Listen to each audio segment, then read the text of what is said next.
أشهد أن محمد رسول الله.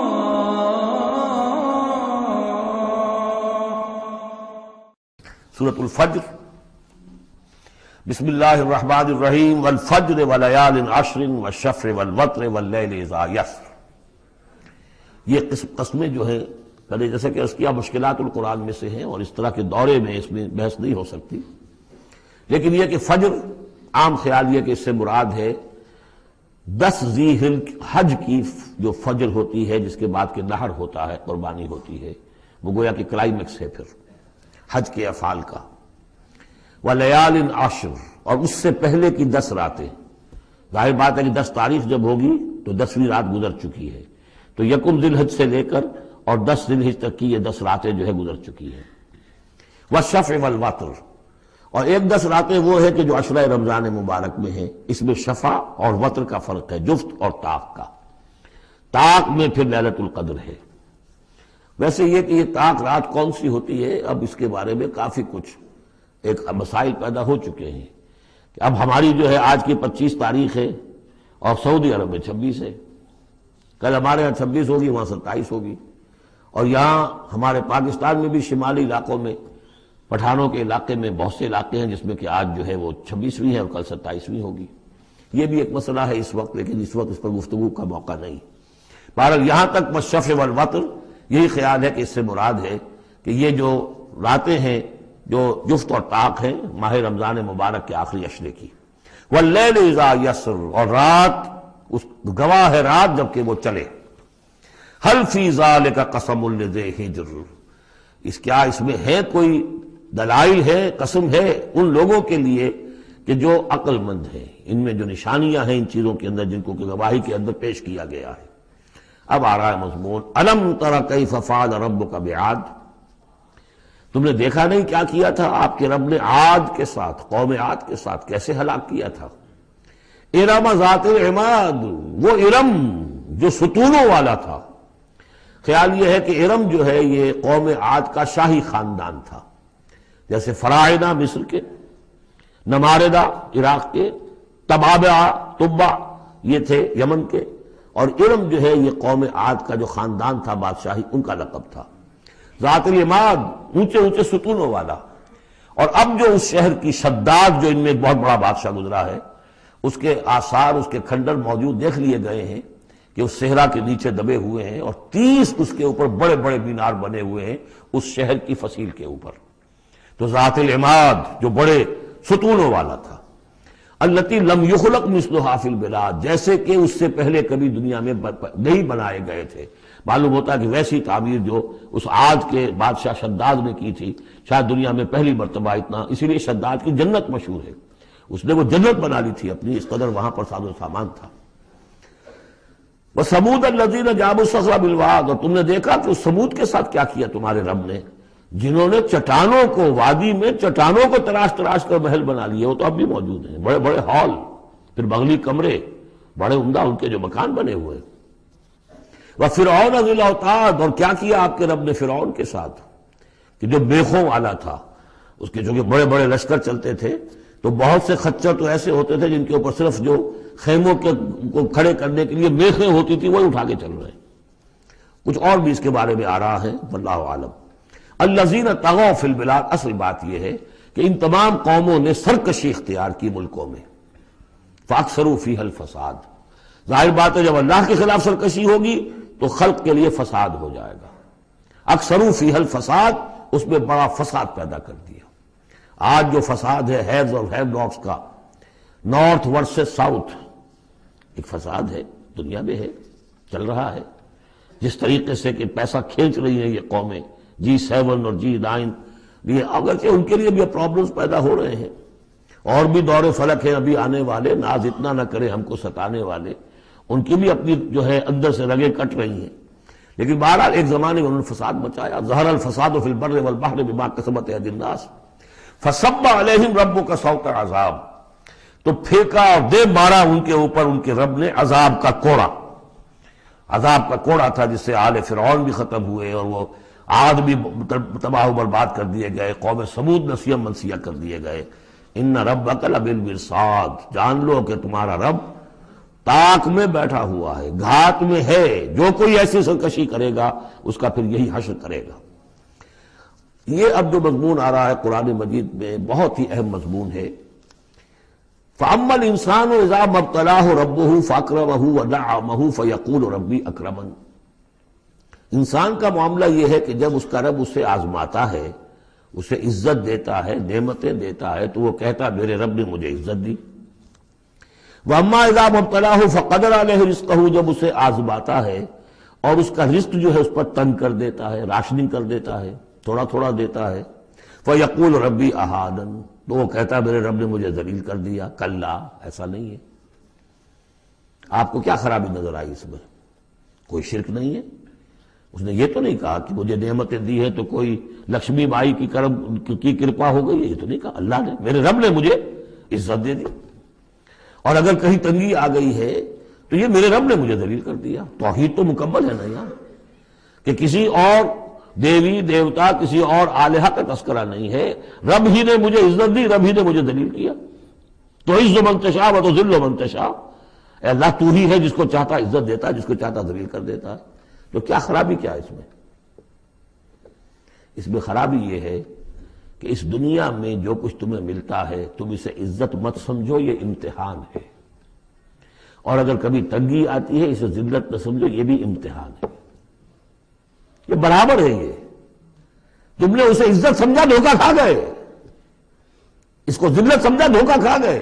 چاہے توحید انٹیکٹ ہے آپ کی، لیکن توحید جو ہے وہ تو یوں سمجھیے کہ جڑ بنیاد ہے نا ہدایت کی، اس سے اوپر بھی تو منزلیں ہیں ہدایت کی کہ نہیں۔ یہ امتحان ہے۔ ایک لفظ جو کامن ہے، اذا ما ابتلاہ ربہ فاکرمہ، جب اسے ابتلا میں ڈالا اور ابتلا میں عزت دی۔ دیکھیں اب کرتا کیا ہے، صبر کر، یہ شکر کرتا ہے، اپنی جو بھی ہم نے اس کو نعمتیں دی ہیں وہ حقداروں کو ان کے حق ادا کرتا ہے کہ نہیں کرتا ہے۔ یہ عزت نہیں ہے، عزت تو تب ہوگی جب تم اس امتحان میں پورے اترو گے۔ ذالک یوم التغابن، وہ تو قیامت میں پتہ چلے گا کہ کس کے لیے عزت تھی، کس کے لیے نہیں۔ کسی کو تنگی دی ہے تو یہ ذلت نہیں ہے، دیکھنا ہے صبر کرتا ہے کہ نہیں کرتا۔ کہیں یہ بالکل مستر ہو کر اور اپنی عزت نفس جو ہے ہتھیلی پر رکھ کر لوگوں کے سامنے مانگنے کے لیے تو نہیں نکل جاتا، پتہ چل گیا نا۔ تو یہ امتحان ہے۔ تو پہلا درجہ سمجھیے کہ چاہے فراوانی ہو، عیش ہو، آرام ہو، دولت ہو، یہ بھی امتحان، تکلیف ہے، رنج ہے، محنت ہے، مشقت ہے، اسرت ہے، تو یہ بھی امتحان، دونوں برابر ہو گئے۔ اب بھی ہدایت اس سے اوپر بھی ہے ایک۔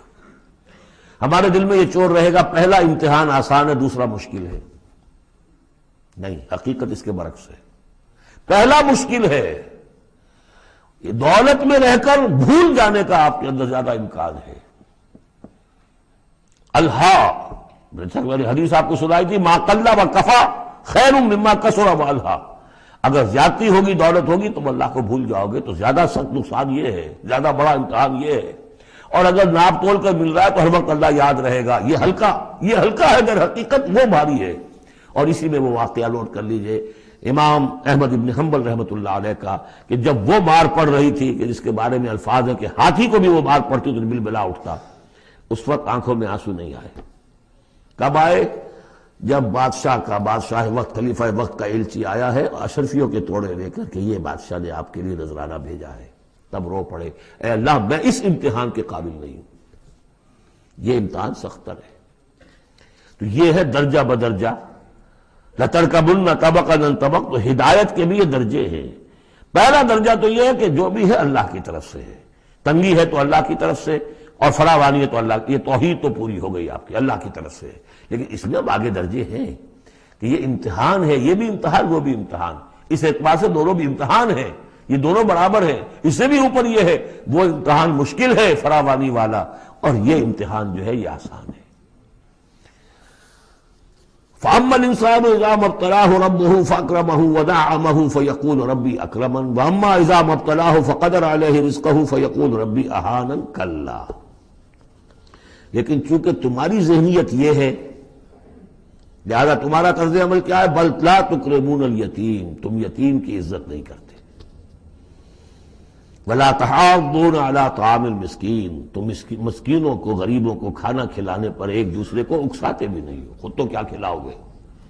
اس لیے کسی اور سے اگر کہہ دیں گے تو وہ پلٹ کر کہہ دے گا تم کیوں نہیں کھلا دیتے، لہذا بہتر یہ ہے کہ خاموشی رہو۔ وَلَا تَحَاضُّونَ عَلَىٰ طَعَامِ الْمِسْكِينِ وَتَأْكُلُونَ التُّرَاثَ أَكْلًا لَمًّا، اور تم چاہتے ہو کہ ساری وراثت اور میراث سمیٹ کر تم ہی ہڑپ کر جاؤ۔ اور وہ رواج وہاں پر یہ تھا، ہندوؤں میں تو اب تک بھی شاید ہے کہ وہ بڑا بیٹا جو ہے بس وہی وارث ہے، باقی کسی کا کوئی حق ہوتا ہی نہیں۔ یہ تو قرآن نے دیا ہے تفصیلی قانون وراثت۔ باقی یہ ہے کہ جس شخص کا ہاتھ پڑ گیا اور جس میں جو بڑا کوئی طاقتور ہے وہ چھوٹے بہن بھائیوں کو کیا دیتا تھا؟ کچھ بھی نہیں۔ تم چاہتے ہو کہ ساری میراث تم جمع کر کے ہڑپ کر لو۔ وَتُحِبُّونَ الْمَالَ حُبًّا جَمًّا، اور مال سے تو تم محبت کرتے ہو ٹوٹ کر، وہ تو گویا کہ کوٹ کوٹ کر بھری ہوئی ہے تمہارے دل میں۔ کلا، یہ دو صورتیں اس اعتبار سے ان کو ذہن میں رکھیے کہ خاص عرب کا جو ایک معاشرہ تھا، اس کا ایک کلچر تھا، اس کی ایک ثقافت تھی، اس کی تصویر ہے جو ان دونوں صورتوں میں آ رہی ہے۔ ایک ان کا اپنا ثقافت کا، ان کا ماحول، غریبوں کو کھانا کھلانا، یہ ان کے ہاں سمجھا جاتا تھا اچھا کام ہے، لیکن یہ کہ جو لوگ دولت کی محبت میں مطلع ہو گئے وہ کیسے کریں گے اس کو؟ اور جو بھی وہاں پر ہو رہا تھا، زوردار جو بھی ہے طاقت والا، سب کو سمیٹ لیتا تھا۔ کلا اذا دکت الارض دکا دکا، اس آیت کے ترجمے دو بھائیوں نے علیحدہ کیے ہیں۔ دو بھائی کون؟ امام الہند شاہ ولی اللہ دہلوی کے فرزندان گرامی رحمت اللہ علیہ و رحمت اللہ علیہما، باپ پر بھی رحمت ہو اللہ کی اور دونوں بیٹوں پر بھی۔ یہ موضع القرآن میں شاہ عبد القادر صاحب نے ترجمہ کیا ہے، جبکہ زمین کو کوٹ کوٹ کر پست کر دیا جائے گا، ہموار کر دیا جائے گا۔ اذا دکت الارض دکا دکا۔ اور جو ان کے بھائی ہیں شاہ رفیع الدین رحمہ اللہ، وہ کہتے ہیں کہ جبکہ زمین کو ریزہ ریزہ کر دیا جائے گا۔ اب عربی زبان کے اندر یہ سارے احتمالات ہوں گے، میں پہلے ترجمے کو ترجیح دیتا ہوں کہ زمین کو کوٹ کوٹ کر چپٹا کر دیا جائے گا، پھیلا دیا جائے گا۔ وَجَاءَ رَبُّكَ وَالْمَلَكُ صَفًّا صَفًّا، سورہ حاقہ میں آپ نے پڑھا تھا کہ روز فَيَوْمَئِذٍ فَإِذَا انشَقَّتِ السَّمَاءُ فَكَانَتْ وَرْدَةً كَالدِّهَانِ، یہ تو ہم نے پڑھا سورہ رحمان میں۔ اور پھر یہ کہ وہاں پڑھا بھربھرا سا ہو جائے گا، وَالْمَلَكُ عَلَىٰ أَرْجَائِهَا، اس کے کناروں کے اوپر جو ہیں وہ فرشتے ہوں گے۔ وَيَحْمِلُ عَرْشَ رَبِّكَ يَوْمَئِذٍ عرش ربک فوقہم یومئذ ثمانیہ، اور 8 فرشتے اس روز اللہ کے عرش کو لے کر اتریں گے۔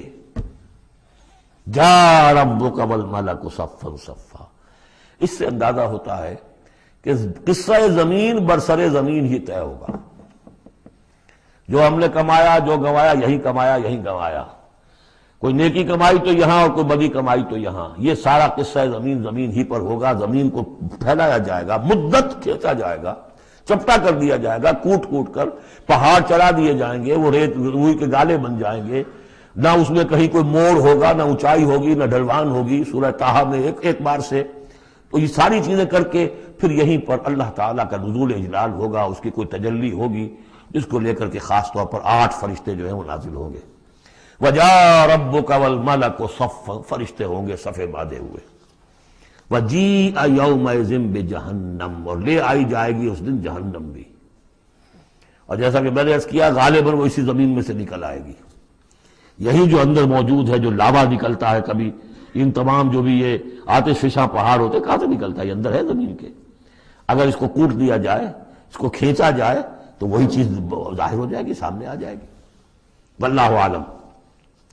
یومئذ یتذکر الانسان وانیٰ لہ الذکریٰ، اس دن انسان کو سبق یاد آئے گا، یاد کرے گا، چیتے گا وہ انسان۔ یہ شاہ صاحب کا لفظ تھا، چیتے گا انسان، یاد آ جائے گا اسے کہ وہ کیا کر کے لایا تھا یہاں پہ، اور اسے پوری نصیحت حاصل ہو جائے گی۔ لیکن اب یہ نصیحت کس کام کی؟ یومئذ یتذکر الانسان وانیٰ لہ الذکریٰ، اب یہ کس لیے؟ اب تو اس کا کوئی فائدہ نہیں۔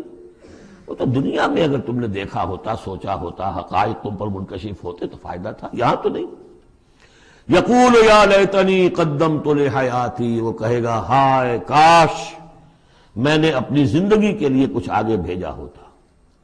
یہ لفظ نوٹ کیجیے، حیاتی، میری زندگی تو اصلی یہ ہے، آج معلوم ہوا مجھے۔ میں تو دنیا کی زندگی کو زندگی سمجھتا رہا، وہ زندگی نہیں تھی، وہ زندگی کی تمہید تھی، وہ ایک امتحانی وقفہ تھا۔ چھانٹی کرنے کے لیے اللہ تعالیٰ نے تمہاری بڑی طویل زندگی میں، وہ زندگی برطرز اندیشہ سود و زیاں ہے زندگی، ہے کبھی جاں اور کبھی تسلیم جاں ہے زندگی، تو اسے پیمانہ امروز و فردا سے نہ ناپ، جاویداں پہ ہم دواں ہر دم جواں ہے زندگی۔ اس زندگی کا تھوڑا سا حصہ کاٹ لیا موت کا وقفہ ڈال کر، یہ ہے آپ کا ٹیسٹنگ پیریڈ۔ خلق الموت والحیات لیبلوکم ایکم احسن عملا۔ تو امتحان پاس کرتے ہو اچھے مستقبل کے لیے، اس امتحان کو پاس کرنا تھا اس آخرت کے لیے۔ اب وہ کہے گا یقول یا لیتنی قدمت لحیاتی، کاش کہ میں نے اپنی زندگی کے لیے کچھ آگے بھیجا ہوتا۔ فیومئذ لا یعذب عذابہ احد، تو اس دن وہ عذاب دے گا کہ جیسا عذاب کوئی نہ دے سکے۔ لا یعذب عذابہ احد، اس کا سا عذاب نہ دے سکے کوئی اور۔ ولا یوثق وثاقہ احد، اور اس کا سا باندھنا نہ باندھ سکے کوئی اور۔ لیکن اسی وقت کچھ قسمت ہوں گے، کوئی خوش قسمت، جن سے کہا جائے گا یا ایتھا النفس المطمئنہ، اے نفس مطمئنہ۔ کون؟ جو اس زندگی میں، امتحانی زندگی میں مطمئن ہو کر اپنے رب کی بندگی میں لگا رہا، یکسوئی کے ساتھ اس کے دین کے ساتھ چمٹا رہا، مطمئن۔ یا ایتھا النفس المطمئنہ ارجعی الی ربک راضیۃ مرضیہ، اب لوٹ جاؤ اپنے رب کی طرف اس حال میں کہ تم اس سے راضی، وہ تم سے راضی۔ رضی اللہ عنہم ورضوا عنہ فادخلی فی عبادی، داخل ہو جاؤ میرے نیک بندوں میں۔ اولئک مع الذین انعم اللہ علیہم من النبیین والصدیقین والشہداء والصالحین، جاؤ ادھر جاؤ۔ فادخلی جنتی، اور داخل ہو جاؤ میری جنت میں۔ اللہم ربنا اجعلنا منہم، بڑی ہمت کرنی پڑے گی یہ کہنے کے لیے کہ پروردگار ہمیں ان میں شامل فرما دے۔